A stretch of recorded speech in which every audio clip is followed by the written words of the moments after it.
Some evil piece of shit has taken over the skate park. Where are all the X-Men? Mystique thought. Mystique looked over and saw all the X-Men watching Tony Hawk do a kickflip while eating ice cream. What are you doing? Mystique screamed. Shh! The X-Men replied.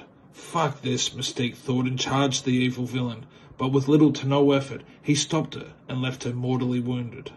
As she lay dying, the only regret she had in this life was getting stabbed rather than watching Tony Hawk while eating ice cream. The food on Tatooine didn't gel well with Chewbacca.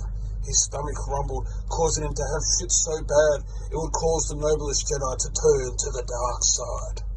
Chewbacca cried out with every turd that passed through his hairy clanker. He wiped his ass and washed his furry hands and walked back into the restaurant, but realised he had accidentally dropped his Ewok down the toilet.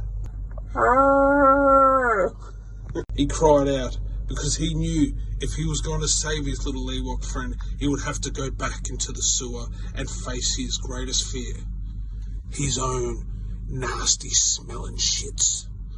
Hulk Hogan picked up Andre the Giant and slammed him so hard it opened a wormhole that sent Andre floating through time and space.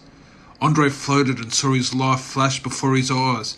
He saw his old farm, his old horse, the 4 naked big-titty women from his first trip to America. The wormhole spat Andre out into a Brooklyn brewery. Andre demanded 30 beers. The bartender quickly got 30 Budweisers for Andre. Enraged, Andre was about to murder the bartender, but realised it was the Princess Bride. From that moment, Andre knew he had a concussion.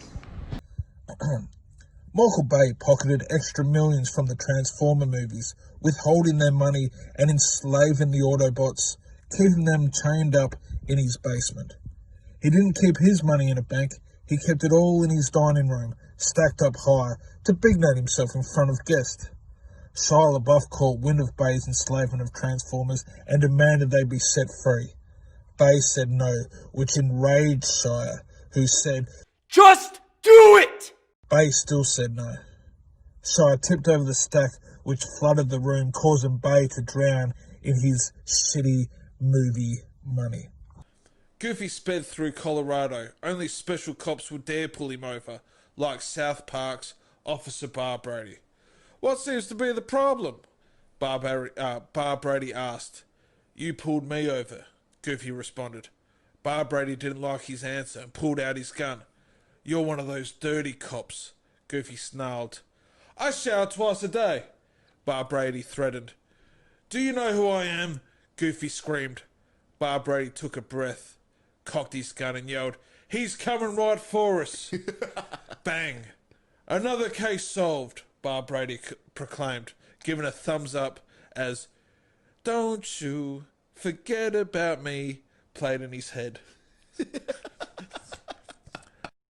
In 1939, Roald Dahl took his tiger moth plane across Italy, much to their disgust. Why you fly over my field, you English scum? They would scream at Dahl. He didn't get mad at their disrespect. He was too memorised by them. He saw an Italian with orange dwarfs making chocolate. He saw ugly, bold Italian women turning children into mice.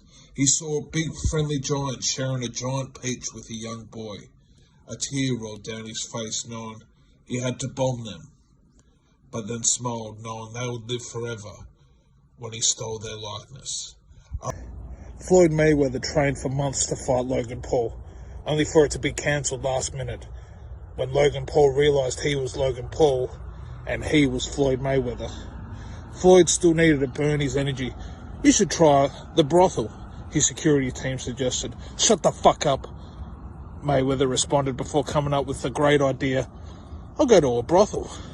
Mayweather arrived at the brothel like a child on Christmas morning, but it had closed down. Floyd started shaking from sex withdrawals, so he called the only pussy that always looked for action, Jake Paul. Alright guys, see you tomorrow. Bye.